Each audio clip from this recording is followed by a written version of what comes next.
waiting to join us and hear about this great presentation today and hear about the Snowbird Fund and the great work that Marilyn and Whitney are part of and are going to be talking about. So we're going to give it just about a minute or so here so people can join in. Just the whole process of things. Hope everyone's having a great day today. Yay, it's March. I have two birthdays in my family this March. Here's oversharing that we get to do. My dad's birthday is the 10th, and my youngest son's birthday is the 16th, and I had him during my third session of the legislature. He's 4 years old now. He'll be 4, and it's just crazy that time flies so quickly. It's crazy. No kidding. Yeah, he was a little It's starting to feel like spring out there, though. Oh gosh, it's very nice. I like it. Yeah. Spring, everything grows, and it's a good world. All right, well, let's go ahead and get started. Sophie, we're good to go? All right. Welcome, everyone. Welcome to our Tuesday Talks today. There'll probably be some more people joining us as we go. I'm Kimberly Dudick, the CEO and co-founder of the Public Policy Institute of the Rockies. I'm here today with my co-founder, Sophie Moon. And we are excited to be hosting these Tuesday Talks to further the Public Policy Institute of the Rockies mission of bringing attention to underaddressed issues in Montana, letting you know some of the people working on those issues, and also giving you the opportunity to learn how to get involved and also have some of your questions answered. These talks are recorded. Attendees can post questions in the chat box or the Q&A box. You can go ahead and chat with each other also in the chat box. We'll try to answer as many of these questions as possible towards the end of our meeting today. So with that, we are going to go ahead and get started. I'm thrilled to be introducing to you today two guests. The first is Whitney Williams. She is CEO of Williams Work, and she launched the Snowbird Fund to give direct financial support to Montana Native families conducting community searches for missing loved ones. We also have with us Marilyn Zimmerman, and she is the Senior Director of Policy and Programs for the National Native Children's Trauma Center, and she's also one of 3 Native leaders making decisions on where the Snowbird Fund dollars will go. So with that, thank you both for being here with us today. Thank you so much. Thanks, Kim. Thanks, Sophie. Yes, yeah, you're thanks. so welcome. So let's go ahead, and I guess I'll just start with Whitney. We'll start with you. Why don't you go ahead and tell us a little about the background of the Snowbird Fund and how this all got started. Oh, well, thanks, Kim and Sophie, again, for having us. And Marilyn, nice to hear you. So glad you could be with us today, and so grateful, Marilyn, to you for all your help. So yeah, Kim, I'll just give you the quick rundown. I decided to create the Snowbird Fund just after the primary election. So I was running for governor last year, and I had heard over and over again from a number of families about this sort of epidemic of murder missing Indigenous women, which is, disproportionate with the rest of the population in the state in terms of Native women and girls primarily, but Native people going missing. I got one time, actually, I think it must have been around March or April, on Facebook, a woman reached out to me, an auntie, her name's Grace Boltail, and she reached out to me and said, if you want my vote, I want to know what you're going to do about MMIW. She was the auntie of a young girl who had gone missing, who was found murdered. And so I called her to talk to her about it. And then after that, I talked to Cheryl Horn, who's Selena Not Afraid's auntie. And what I heard from them was just so similar. And we heard it then over and over again, which was that family members were sort of left to search largely on their own for their missing loved ones for lots of reasons. And Kim, as a talented lawyer, you could speak to some of the jurisdictional issues and some of the other complexity, but there's a number of them, including, institutionalized racism, right? Folks aren't taken seriously in the same way. If young white girls go missing, far more often than not, they're looked for very quickly. That's not the case in Indian country. And what we found from talking to family members first through the campaign, but then when I finished the campaign, I started thinking, I got to understand this issue a little bit more. And so it is incredible to interns on my team, teenagers and early 20-somethings, Rennie Jang and Brevin Holiday, who went out and did this report, spent a number of months over the summer and early fall digging into the issue. And what we found is over and over and over again, family members are actually off looking for their loved ones on their own. And they were saying things to us like, some of the most difficult things that we face are financial, where we want to bring a nephew in and get him a bus ticket to come help us search, but we don't have the money, or we're going broke by putting gas in cars on these family searches. And so in coordination with a number of tribal leaders, I decided to launch this fund, which, as you said, aims to get resources, donations in the hand of family members very quickly when a loved one goes missing. And Marilyn, Anna Whiting-Sorrell, and then Ivan McDonald are the three tribal leaders who are leading the decision-making process of all the dollars that out the door. Well, thank you for that explanation. So let's jump to that. Marilyn, I'd like you maybe to go ahead and talk about that. How are decisions made for where funding goes in this program? Well, we're just getting started, so we already have some lessons learned. But basically, it's just to for instance, we know both Anna, myself, and Ivan. We all have lived most of our lives in our tribal communities. We have been part of some kind of advocacy work our entire professional lives. And so we've gotten to know the different tribal communities across the state, tribal leaders across the state, and community advocacy and grassroots organizations that look to support tribes in a myriad of different ways, whether it's suicide prevention or diabetes prevention or violence against women, whatever that looks like. And so I feel like we are posed to be enough connected to the tribal communities that we can, as we look at a particular application, which we've had several, which was surprising that we had so many right out of the chute, so to speak.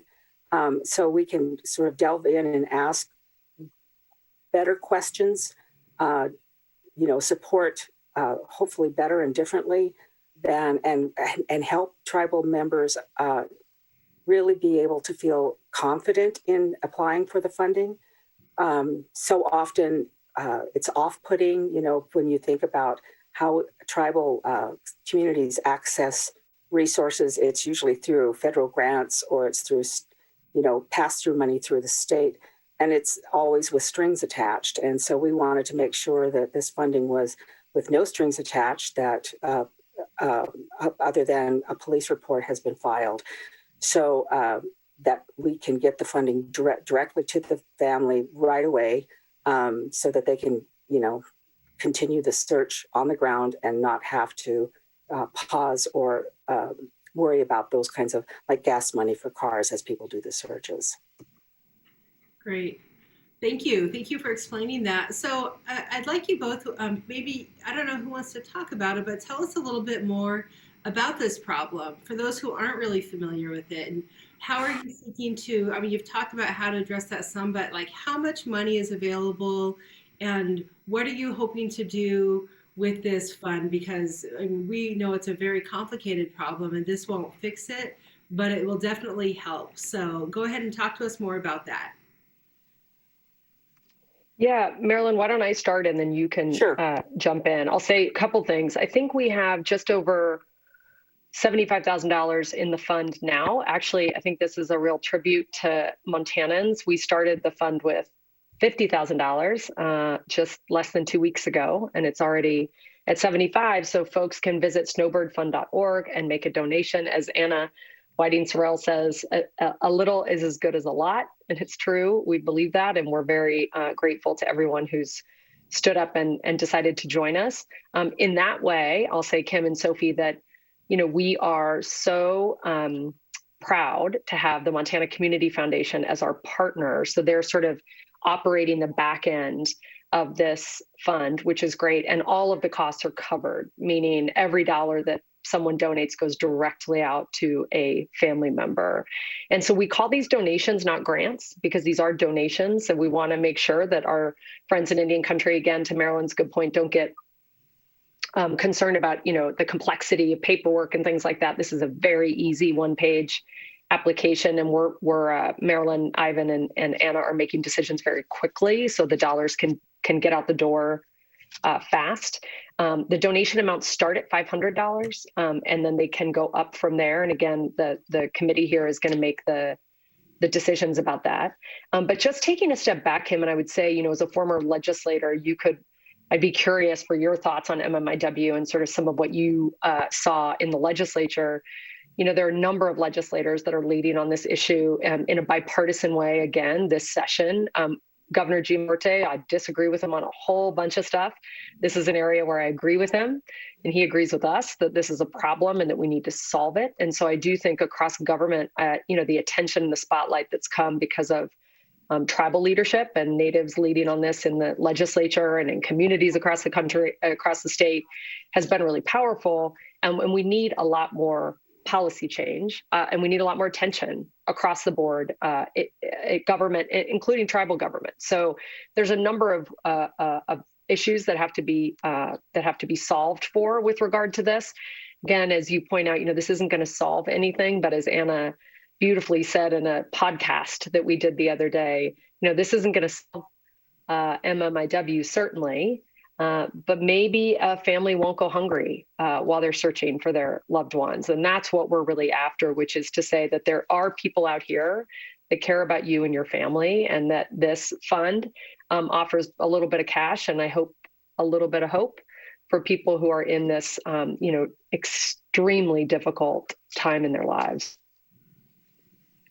Yeah, thank you for that. Marilyn, is there anything you wanted to add to that? A part of the issue in Montana, as it is nationally, is that we have very little data, right? We very often, the numbers that we do have, we know are too low. So we know that maybe around by 2016, 500 women had been reported murdered or missing in Montana. Almost all of the missing women, about 60% had been murdered. 30% are still missing, and we have no idea what's happened to the other 10%. And I think that as Whitney has talked about, what Anna has said, it's really important to for folks to understand the kinds of barriers that families face on the reservation. And it's not just financial, but it's very much being taken seriously, for example, by law enforcement. Really saying this is not normal for her or my son or my relative to be gone. They wouldn't be gone without their kids or without, this many days. And so sometimes they come up against these barriers and frustrations when they're trying to deal with the systems that are meant to help. And we want the Snowbird Fund to be able to be there, to be able to support them at a very real, tangible, concrete way, whether it's getting food on the table, gas in the car, money to buy phones to talk to each other as they're doing the searches, those sorts of things. So it's a huge problem of not just jurisdiction, but of structural racism and just resources, the lack of resources in tribal communities to support families. Yeah, and Marilyn, can I just say, Kim, just to really point out, because this is sort of a stunning fact. So if, Native folks are about 6.5% of the population in our state, they're 27% of the missing person cases. So the disproportionality, you can see it, right? And communities are obviously feeling it. And this fund, one of the things that inspired us was talking to Cheryl Horn, who I mentioned is Selena's auntie, and she said, we started searching right away. They filed a report right away, and she said there was so much space to search. If we'd had a drone, now it's complicated for all kinds of reasons where the drone can go or not. She said, but we just couldn't possibly with the number of people we had, and they had lots of folks willing to step up in that community to go search for her. But just a little bit of technology would have actually made a big difference for them. So it's things like that to say, okay, if they had access to that, would that have, helped them to maybe find her faster? And it may have. And so those are the kinds of things that we're hoping people will come forward for funding for. Okay, so let's get into the nuts and bolts of it a little bit. We've talked about cases where people are still missing, or maybe they've been found and they're deceased and we don't know what happened to them. Who exactly is eligible to apply for these funds? Marilyn, do you want to take that? Sure. So again, we're on a learning curve. One of the things we want to be able to say anyone. So if we have a application and we're going to support a family that whose child had been missing for a year and was recently found, and they needed support in bringing her back and bringing her home and laying her to rest. And so the fund supported that, along with people whose aunts go missing in, a Montana city, and they need to be able to get to that city and do the search, do the search themselves, walking the streets, talking to, who may know her, and being able to do that kind of work. So it feels like almost any sort of circumstance where there's a missing Indigenous woman, girl, or person in the state of Montana can apply. Okay. What about those cases where somebody has been found? I know there's been a few cases where young women have been found and their cause of death has been determined to be died from exposure, but the family is not satisfied that all of the facts have been found. Can this fund help them, find more answers in that way? Well, I'm going to say, I don't know. I think one of the things that is a barrier for a lot of community members is really knowing which agencies exist that are meant to be advocates for them and what they're going through and what services they provide, and how those agencies can help missing persons cases to, along the way. And so it's really a challenge, so that their victim advocates are meant to be there to support families in getting those kinds of answers from law enforcement agencies. And so I imagine, and I am not sure, but I imagine that very often those advocates are spending the bulk of their time with the primary victims who are victims of violence and need those kinds of supports. But yeah, it's really challenging for just a grandma in a tribal community to get answers for her granddaughter. Yeah, it is. Yeah, and I would just say, Marilyn, sorry, Kim, just to sort of say, I so appreciate Marilyn for sort of saying, we're figuring that out. We're still learning about this. This is the first fund of its kind in Montana, and we think in the nation, though we would love to know about another one so we could learn from others if someone has tried this. And so we're really sort of figuring this out, as Marilyn says, and Anna and Ivan together, to sort of say, okay, what are some of the parameters that we might come up with over time? But at the moment, what we've suggested is have people just come. That's the way we're also going to sort of solve for this. And we have, we've got cash in the bank. We want to get it out the door. So the more folks that apply, the more decisions that we can make quickly and hopefully help, as many families as possible. Well, what would you like people to understand today about your program? I guess I would say, and Marilyn can jump in, that I first want people to know about the issue. They can go to snowbirdfund.org and learn a bit more. Would love for people to be in touch with us, and they can find us on that through that website as well. And then I think to sort of say that we, would love for people to join us in one way or another. This is, we talk a lot about, we're just coming out of that.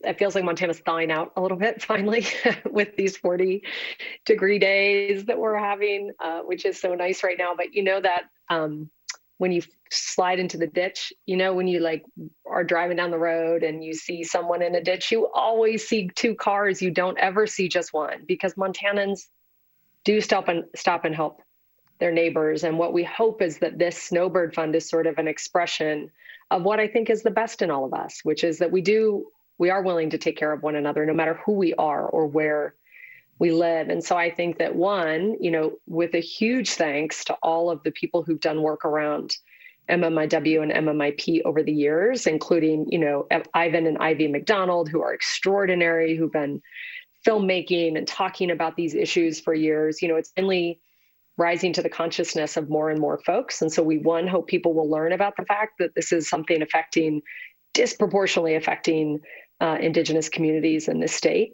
And then two, thinking about whether they can get involved. Three, I would say, spread the word, just spread the word. We want people to know about this so that we can make the funding available and help as many folks as we can. Yeah, I would just like to add that what we are hoping to do in doing these sorts of events and thank you for having us, where we're invited to talk about the Snowbird Fund, is we're very interested in making sure that those local community folks know that the fund exists to support their relatives, so that it's tribal leadership, letting them know that it exists, tribal advocacy programs and agencies in Indian country knowing that it exists to be able to support families in reaching out and helping the families maybe reach out on behalf of the families, who knows. But just getting the word out and about the issue, but also about this funding. Well, I appreciate this, and I know a lot of people do. We have listeners who have been putting up questions, so I'm going to turn this over now to Sophie to ask some of the questions that people would like to know about. And I encourage anyone who is listening, please type in your questions. This is a wonderful opportunity to learn more, so let's take full advantage of it. Go ahead, Sophie. All right, thanks for that, Kim, and thank you, Whitney and Marilyn, both so much for being on today and taking questions from our participants today. So the first question we have, do you work with other nonprofit organizations like the Lifeguard Group or any others who primarily focus on the human trafficking aspect of MIP? That is a great question. And Marilyn, feel free to jump in as well. So we actually have been talking with another organization about doing some more data collection around this to try to understand the intersection between human trafficking and MMIP. There's not good data about that anywhere, frankly, in the country. And so Montana ought to lead the way, I think, in collecting that information, making it available. And we have been having conversations with other nonprofits about doing that, and welcome anyone who would like to collaborate in any way. So if folks have thoughts on that, please let us know. Please get us information and we'll share it. I will say the fund is just a fund with incredible volunteers like Marilyn, Ivy, and Anna, who are helping get the money out. There's not staff to this fund. It really is intended to be just this quick reaction, getting dollars out the door to families. And so we, at the moment, just need to be a little careful about how much we bite off. That said, we'd love to have any thoughts or ideas about collaboration.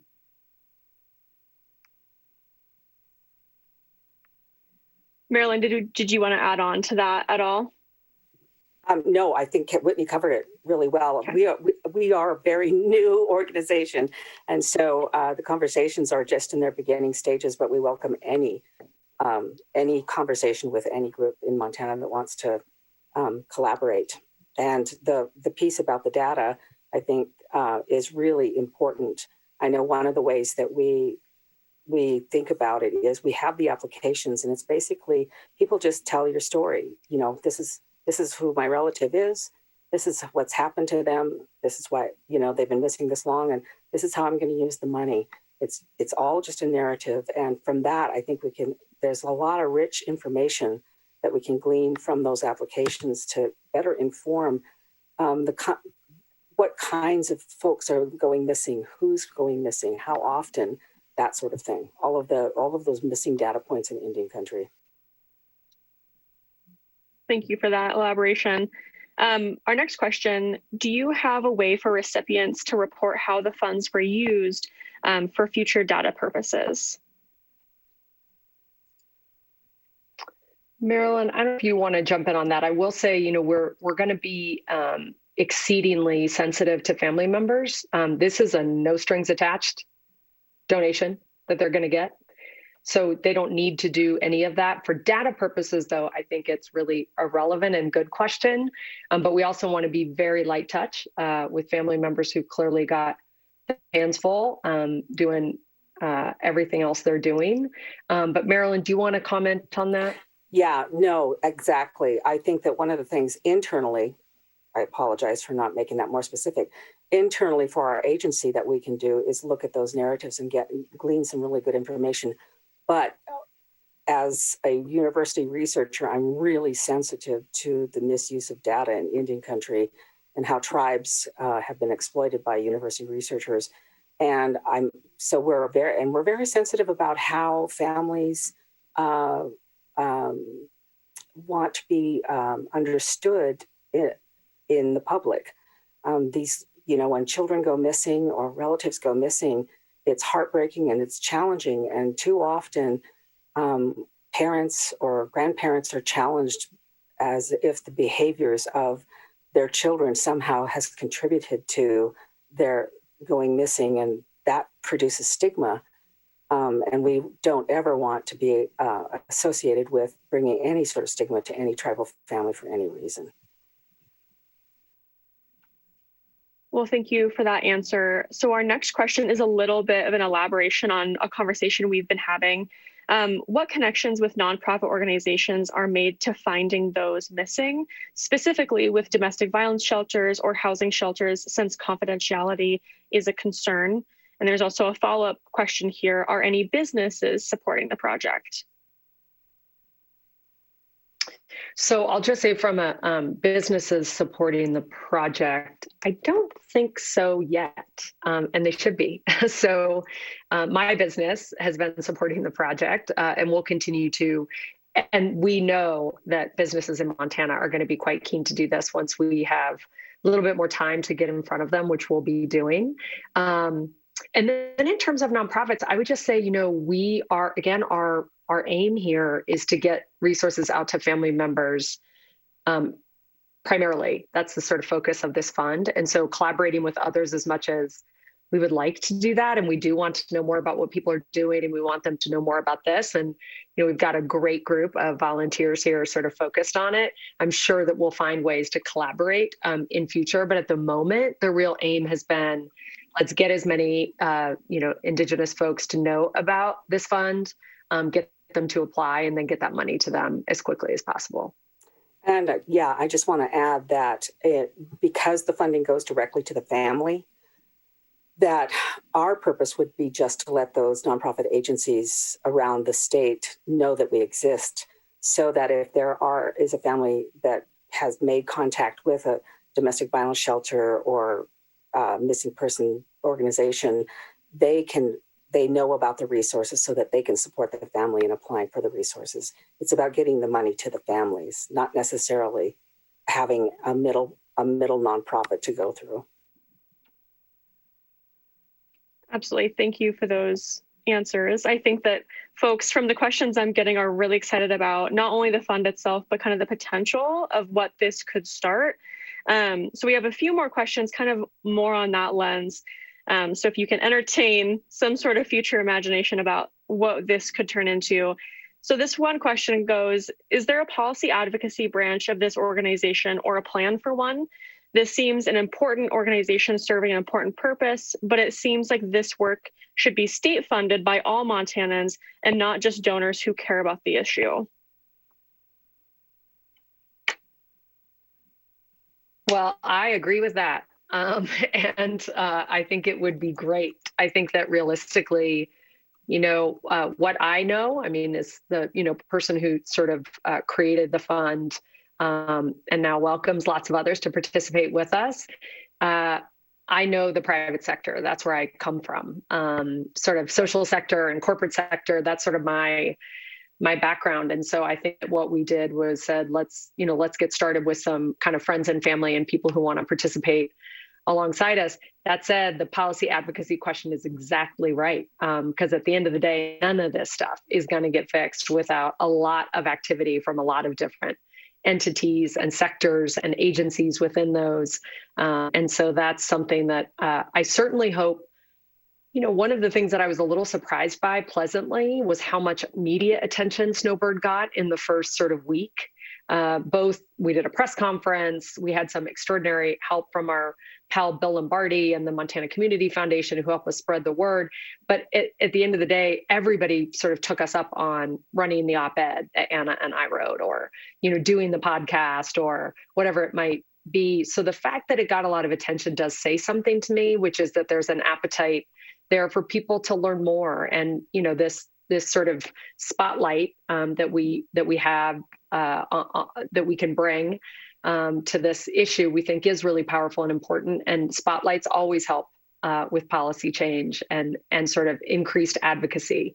And so we hope that will help. And certainly, you never know what this turns into. Again, this is the first of its kind, and we're in week 2. So we're really excited about the fact that, one, we've increased the size of the fund by 25% in a week, which was great.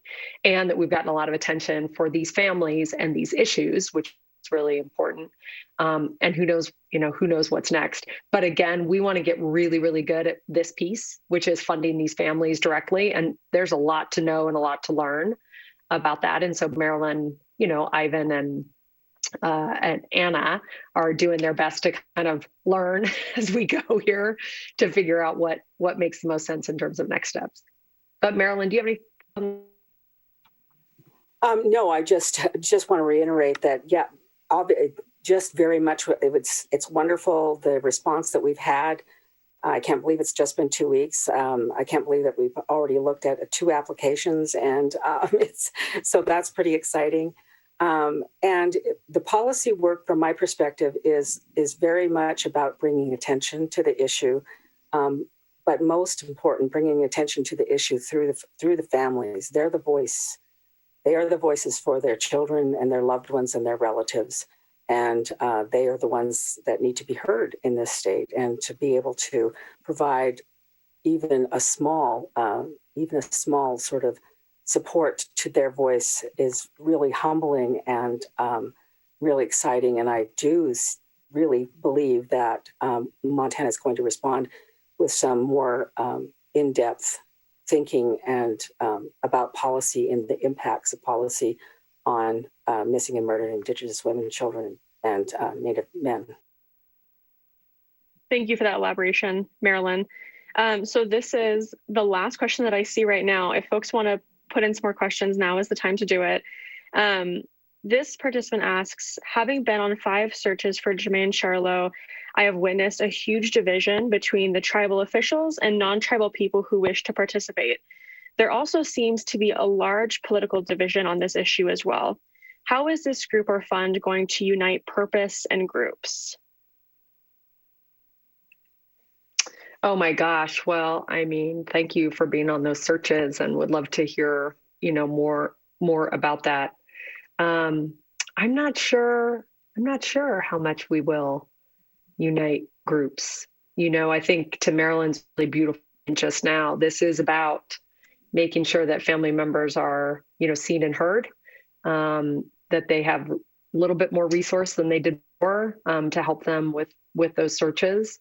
And I think I actually would say to Kim, feel free to jump in here on any of your considerable expertise on this.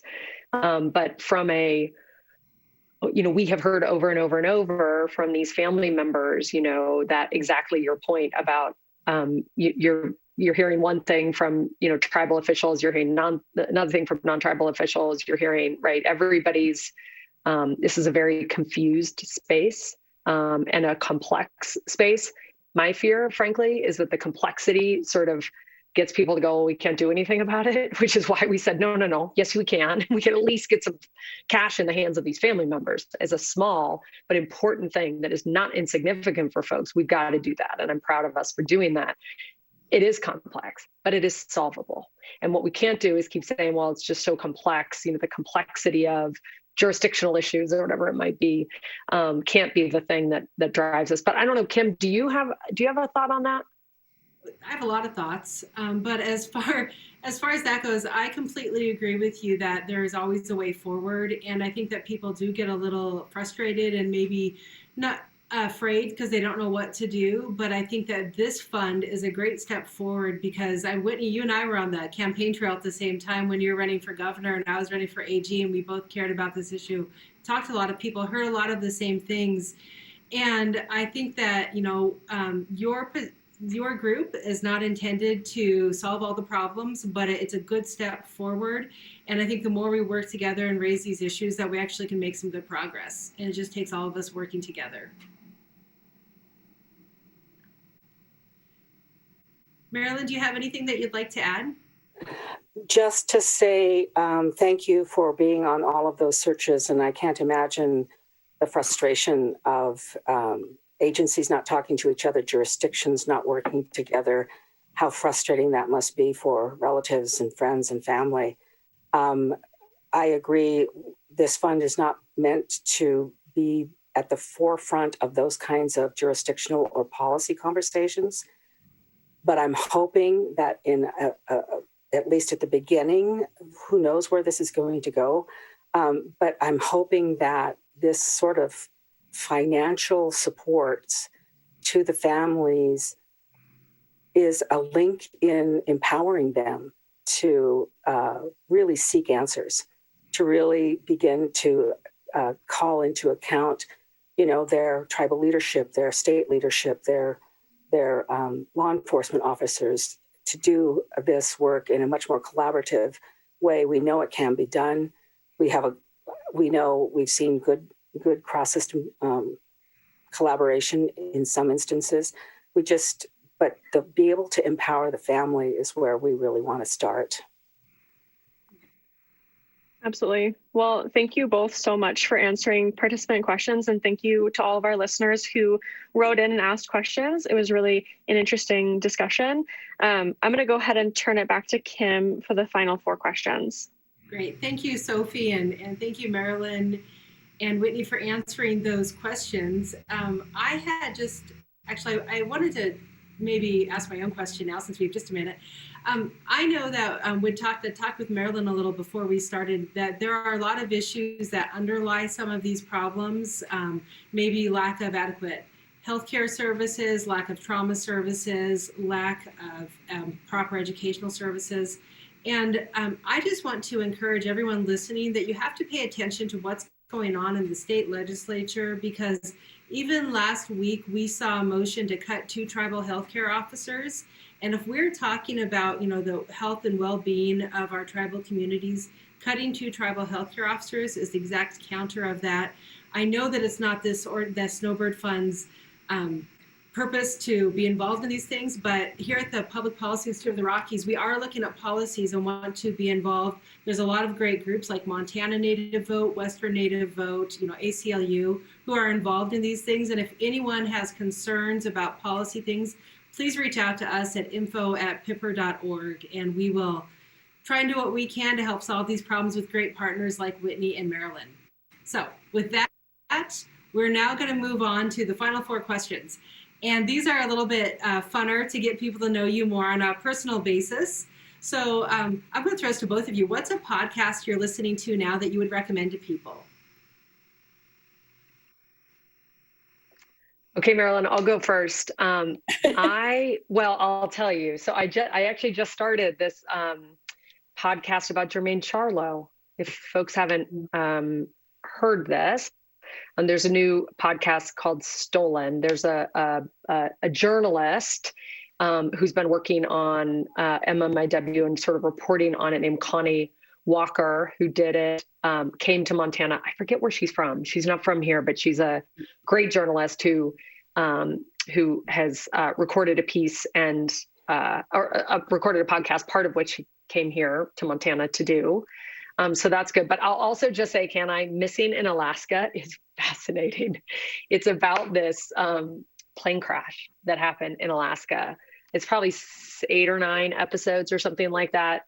What would have been the Speaker of the House of Representatives, Hale Boggs, the congressman, he was the minority leader in the House at the time, during sort of Watergate. And then when Democrats took back the House, Mr. Boggs would have been the Speaker, and he died in a plane crash with Congressman Beggett. She was a first-term member of Congress, and it's absolutely fascinating.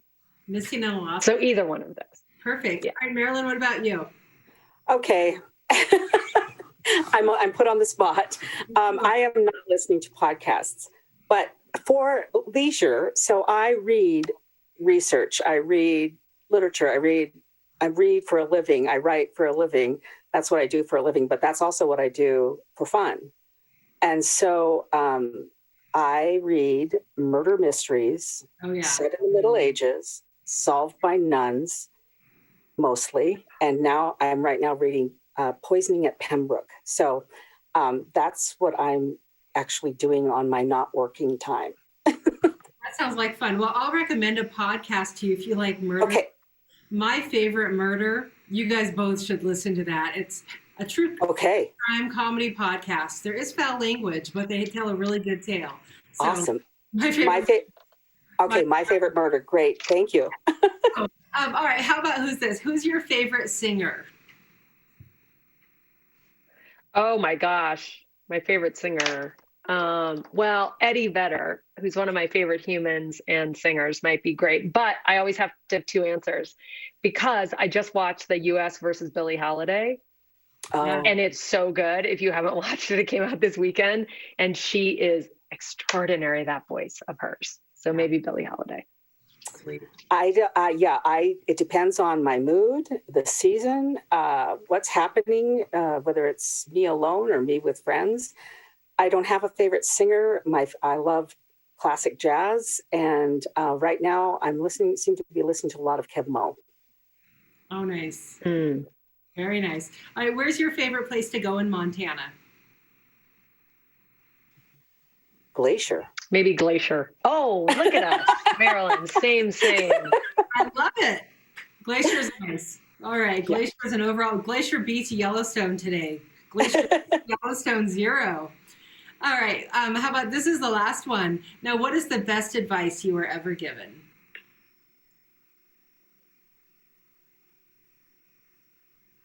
Okay.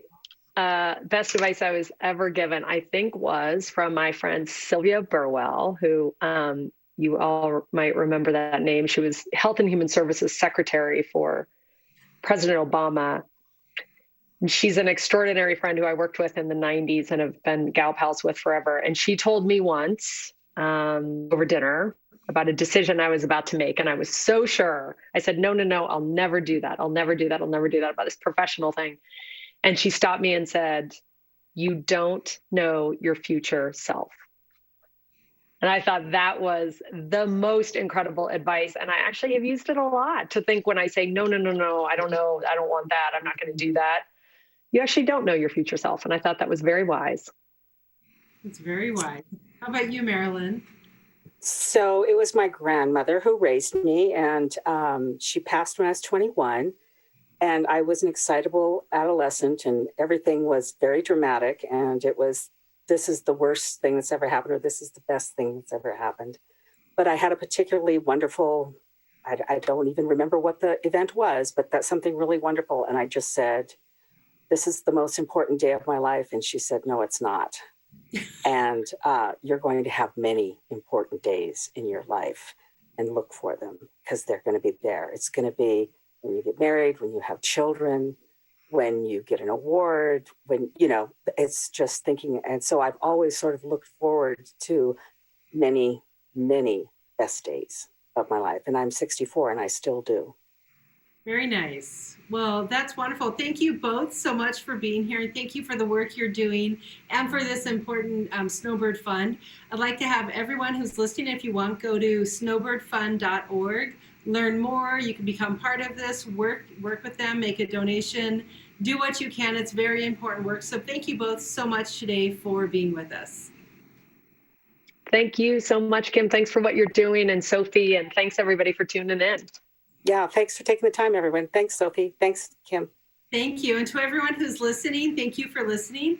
We're hosting these talks to provide an opportunity to hear about some of the great people working on some important issues in our state and how you can become involved in shaping your communities. You can reach out to us at info@pippir.org, on Twitter at Policy Rockies on Instagram, PPI of the Rockies, and on Facebook, Public Policy Institute of the Rockies. This will be recorded and put on as a podcast. We'll get that up later today. And exciting news is that we actually will be having this streamed by MCAT starting on March 16th. It'll be on Tuesdays at 8 and a replay on Thursdays at 6:30. So you will see this again later on television. So if you want to tune in, please keep up to date with us, and we're going to keep spreading these messages going forward. So thank you both so much. Thanks everyone for joining us today, and we will go ahead and end our show today. Thank you so much.